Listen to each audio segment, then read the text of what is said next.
तो लव राम राम सारे ने, जैसे कि आप स्क्रीन पे देख सकते हो हरियाणा पुलिस एग्रीकल्चर एमसीक्यू। तो हम जो अब क्वेश्चन लगाने जा रहे हैं वो होगा जी एग्रीकल्चर का पार्ट टू। पार्ट एक में 40 क्वेश्चन हम ऑलरेडी करवा चुका हूँ, तो अभी नेक्स्ट पार्ट पे आ चुके हैं हम पार्ट टू पे। तो क्वेश्चन स्टार्ट करते हैं। मिट्टी की में नमी बनाए रखने के लिए सबसे अच्छी विधि कौन सी होती है? तो इसका आंसर आने वाला है जी गहरी जुताई, मलीचिंग, सिंचाई रोकना व डी उर्वरक डालना। तो इसका आंसर होगा जी बी मलीचिंग। मलीचिंग में मिट्टी को बूं से, पत्तियों और प्लास्टिक से ढक दिया जाता है। इससे पानी का वाष्पीकरण कम हो जाता है और नमी लंबे समय तक बनी रहती है। तो ये क्वेश्चन भी आ सकता है कि मलीचिंग किसे कहा जाता है। मलीचिंग में किया जाता है जब मिट्टी को किसी बूंद से, पत्तियों से या प्लास्टिक से ढक दिया जाता है। इससे वाष्पीकरण कम हो जाता है और नमी लंबे समय तक बनी रहती है। फसल उत्पादन बढ़ाने के लिए HYV बीजों का अर्थ क्या है? तो इसका आंसर रहने वाला है sir option A high yielding variety. HYV बीज उच्च उत्पादन देने वाली किस्म होती है। हरित क्रांति की सफलता में इसका महत्वपूर्ण योगदान था। यह जो होती है उच्च उत्पादन देने वाली किस्म होती है जी फसल में। क्वेश्चन नंबर 3 पे आ जाते हैं। हरियाणा में गेहूं की बुआई मुख्य रूप से किस महीने में की जाती है? तो ये जून में, जुलाई में, अक्टूबर नवंबर में या फिर मार्च में। तो इसका आंसर आने वाला है जी सी अक्टूबर नवंबर में। गेहूं रबी की फसल है। इसकी बुआई सर्दियों की शुरुआत में और कटाई मार्च और अप्रैल में की जाती है। बुआई तो होगी जी अक्टूबर नवंबर में और कटाई होगी जिसकी मार्च से अप्रैल के बीच में। क्वेश्चन नंबर 4 पे आ जाते हैं। धान की रुपाई सामान्यतः किस मौसम में की जाती है? सर्दी में, वर्षा में, गर्मी में या फिर पतझड़ में। तो इसका आंसर होने वाला है जी बी वर्षा ऋतु में। धान को अधिक पानी की आवश्यकता होती है, इसलिए मानसून के दौरान इसकी रोपाई की जाती है। क्वेश्चन नंबर 5 पर आ जाते हैं। ब्लीचिंग का मुख्य उद्देश्य क्या है? मिट्टी की नमी बनाए रखना, फसल काटना, बीज उपचार करना या फिर जुताई करना। जैसे कि मैं आपको पहले बता चुका हूँ, मिट्टी की नमी बनाए रखना। ब्लीचिंग खपतवार नियंत्रण और मिट्टी संरक्षण में भी मदद करता है। भारत में पीली क्रांति किससे संबंधित है? अगर पीली क्रांति से संबंधित बात करें तो दूध से, तिलहन से, गेहूं से या फिर चावल से। तो इसका आंसर रहने वाला है जी बी तिलहन से। हरियाणा में कपास उत्पादन के लिए प्रसिद्ध कौन सा जिला है? कपास के लिए जो हरियाणा में सबसे प्रसिद्ध जिला है वो है जी सिरसा। सिरसा, हिसार, फतेहाबाद में सबसे ज़्यादा कपास होती है हरियाणा में। बीज अंकुरण के लिए सबसे आवश्यक तत्व क्या है? हवा, नमी, पत्थर या फिर धूल। इसका आंसर रहने वाला है जी नमी। पर्याप्त नमी मिलने पर बीज सक्रिय होकर अंकुरित होने शुरू हो जाता है। कई दोस्तों का क्वेश्चन होगा कि हवा भी जरूरी है, धूल भी जरूरी है, मिट्टी भी जरूरी है। नहीं, सबसे पहले बीज को अंकुरित होने के लिए नमी की ही आवश्यकता होती है, क्योंकि जब बीज होता है उसके जब छेद में पानी के कुछ कण जाते हैं, बूंद जाती हैं, तभी जाकर वो अंकुरित होता है। कृषि में निदाई और गुड़ाई क्यों की जाती है? क्वेश्चन नंबर 9 पे आ जाते हैं जी। खरपतवार हटाने के लिए, फसल काटने के लिए, सिंचाई के लिए या फिर भंडारण के लिए। तो इसका आंसर रहने वाला जी खरपतवार हटाने के लिए। जी हाँ, खरपतवार फसल के पोषक तत्व और पानी का उपयोग कर लेते हैं, इसलिए उन्हें हटाना जरूरी होता है। जो खेतों में जब हम फसल लगाते हैं तो जब छटाई की जाती है, फसल को छोड़कर जो भी खरपतवार हो रही है तो उनको निकाल दिया जाता है। क्वेश्चन नंबर 10 में आएगा जी। भारत में दलहन उत्पादन बढ़ाने के लिए कौन सी क्रांति प्रसिद्ध है? क्वेश्चन नंबर 10 में हरित क्रांति, श्वेत क्रांति, प्रोटीन क्रांति या फिर नीली क्रांति। 10 का आंसर आएगा जी प्रोटीन क्रांति। दलहन उत्पादन बढ़ाने के लिए दलहन प्रोटीन का प्रमुख स्रोत है, इसलिए दलहन उत्पादन बढ़ाने को प्रोटीन क्रांति भी कहा जाता है। तो ये सब आप जानते हैं कि दालों में सबसे ज़्यादा प्रोटीन पाया जाता है, तो इसलिए इसे प्रोटीन क्रांति भी कहना कोई गलत बात नहीं होगी। हरियाणा में बरसाती चावल के लिए प्रसिद्ध जिला कौन सा है? क्वेश्चन नंबर 11 इसका करनाल, महेंद्रगढ़, भिवानी, रेवाड़ी। अगर आप इस सब बेल्ट में देखें तो करनाल ही सबसे अलग बेल्ट में आता है और करनाल को ही दान का कटोरा कहा जाता है, तो इसका आंसर करनाल होने वाला है। बासमती चावल के लिए देश विदेश में प्रसिद्ध है करनाल। खरपतवार क्या होता है? उपयोगी पौधे, अवांछित पौधे, फलदार पौधे या औषधि पौधे। तो इसका आंसर रहने वाला है जी अवांछित पौधे। खेत में फसल के साथ उगने वाले अनचाहे पौधों को ही खरपतवार कहा जाता है। कृषि में कंपोस्ट खाद किस श्रेणी में आती है?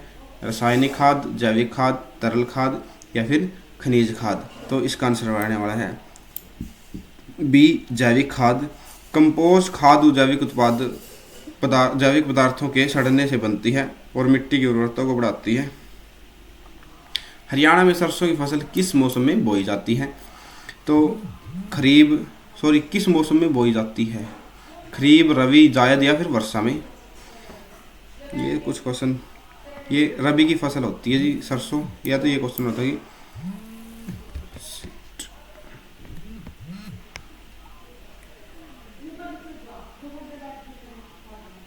फसलों में मूल, फूल और फल बनने के लिए कौन सा तत्व आवश्यक होता है?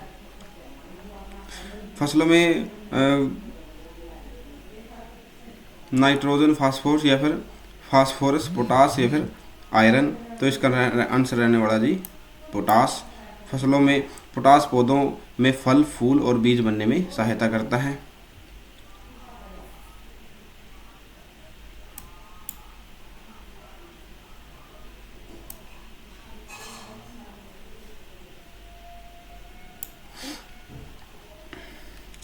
तो नेक्स्ट क्वेश्चन पे आ जाते हैं। Question number 16। 15 क्वेश्चन हो चुके हैं, 30 क्वेश्चन करेंगे टोटल, तो 15 क्वेश्चन हो चुके हैं। आप देख सकते हैं मधुमक्खी पालन को क्या कहा जाता है? ये बहुत ही इंपॉर्टेंट क्वेश्चन हो जाते हैं। मधुमक्खी पालन को कहा जाता है जी एपीकल्चर।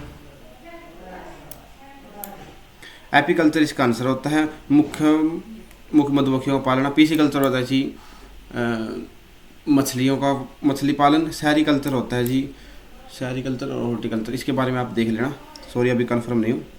बागवानी से संबंधित होता है शायद ये।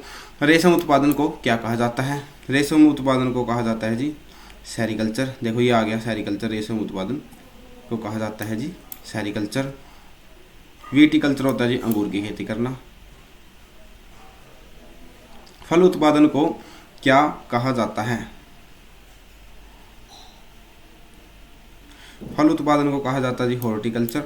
तो फल, सब्जी और फूलों की खेती हॉर्टिकल्चर के अंतर्गत आती है। मछली पालन को क्या कहते हैं? इसको कहते हैं जी पीसीकल्चर। देखो जैसे मैं पहले आपको बता चुका हूँ। कृषि में जैव उर्वरक का उदाहरण क्या है? तो यूरिया, डीएपी, राइजोबियम या फिर पोटाश? तो इसका आंसर रहने वाला है जी बी, राइजोबियम। राइजोबियम एक लाभदायक जीवाणु है जो नाइट्रोजन स्थिरीकरण का काम करता है। हरियाणा में गेहूं अनुसंधान के लिए प्रसिद्ध संस्थान कहाँ स्थित है? तो क्वेश्चन नंबर 21, तो इसका आंसर रहने वाला है जी करनाल। करनाल में गेहूं अनुसंधान संस्थान है, ये प्रमुख केंद्र है इसका।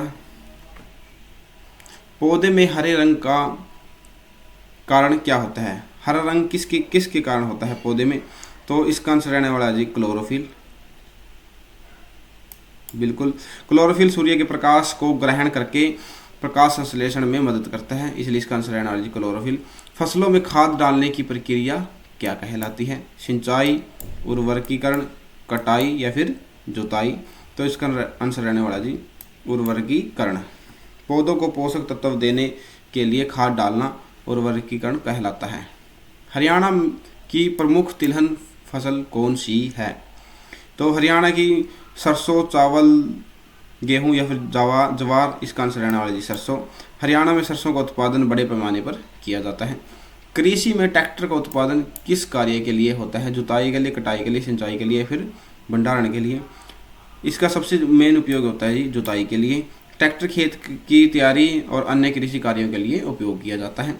कृषि की रीढ़ की हड्डी किसे कहा जाता है? किसान को, मिट्टी को, सिंचाई को या फिर उर्वरक को? तो इसका आंसर रहने वाला है ए, किसान को ही कृषि की रीढ़ की हड्डी कहा जाता है, क्योंकि किसान नहीं होगा तो कृषि कौन करेगा? किसान ही खाद्य उत्पादन का मुख्य आधार होता है।